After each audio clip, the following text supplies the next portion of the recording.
Hi guys, welcome to my channel. So ఇప్పుడు నేను ఎలా ఫైల్ తయారు చేసుకుంటున్నాను మీకు చూపిస్తాను. So let's start. సో ఫస్ట్గా మన ఇంట్రడక్షన్ పేజ్ ప్రిపేర్ చేసుకోవాలి. తర్వాత అవార్డ్స్, రికార్డ్స్ అండ్ సర్టిఫికేషన్స్ అవన్నీ రాసుకోవాలి. సో ఆ తర్వాత మనకు వచ్చిన ఐటమ్స్ లిస్ట్ చేసుకోవాలి. ఆ తర్వాత మన గజ్జ పూజ గురించి రాసి తర్వాత ఫస్ట్ ప్రోగ్రామ్, సెకండ్ ప్రోగ్రామ్ అవన్నీ స్టార్ట్ చేస్తూ ఫిల్ చేసుకుంటూ వెళ్ళాలి. దాంతోపాటు మనకి కావాల్సిన ఇచ్చిన సర్టిఫికేట్స్ లేకపోతే షీల్డ్స్ యొక్క పార్టిసిపేషన్ సర్టిఫికేట్ అవి ఇందులో పెట్టే ఛాన్సెస్ కూడా పెట్టచ్చు, చాలా వరకు పెట్టాలి.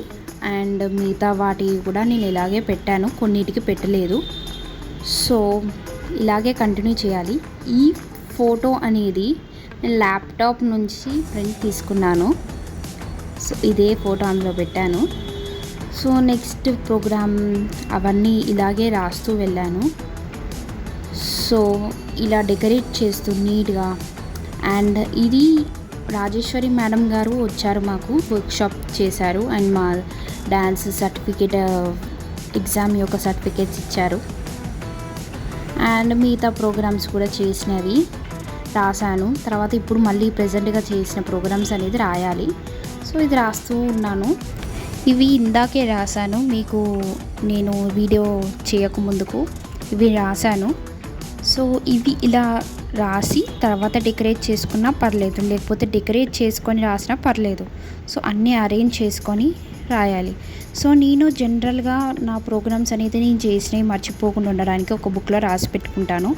అన్ని డీటెయిల్స్తో సహా రాసి పెట్టుకుంటాను, ఏం సాంగ్ చేశాను. సో ఫైల్ ప్రిపరేషన్ అనేది ఇలా ఉంటుంది గైస్. ఇలా చేసుకోవాలంటే మనకి ఫొటోస్ అనేటివి ఉండాలి. జనరల్గా మనం ఫొటోస్ అనేది మన ఫోన్లో తీసి పెట్టుకుంటాం కదా, అవి తీసి పెట్టుకున్నవి ఏదో ఒక విధంగా నీట్గా ప్రింట్ తీపించుకోవడం కానీ లేకపోతే జిరాక్స్ తీసుకొనైనా మనం పెట్టుకోవచ్చు. సో ఈ ఫోటో అనేది నాకు నచ్చడం వల్ల క్లియర్గా నీట్గా ప్రింట్ తీసుకునేది మీకు ఆల్రెడీ చూపించాను. సో గైస్, దీన్ని నేను ఇలా ఒకటి తర్వాత ఒక్కొక్క ప్రోగ్రామ్ రాస్తూ ఉన్నాను.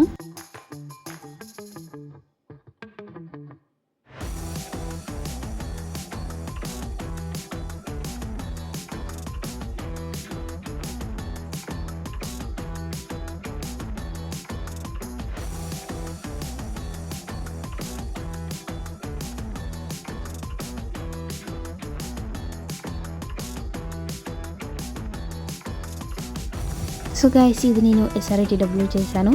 సో ఇది ఈ వీడియో నేను చేశాను, అది మన యూట్యూబ్ ఛానల్లో దొరుకుతుంది. అండ్ ఇది నేను పేస్ట్ చేయాలనుకుంటున్నాను నా లిస్ట్లో. So guys, name, date, venue and occasion దాని ప్రకారంగా నేను రీసెంట్గా రాసిన ప్రోగ్రామ్స్ వేరే పేపర్లో రాసుకొని ఇందులో నోట్ చేసుకుంటున్నాను. So this is the over view.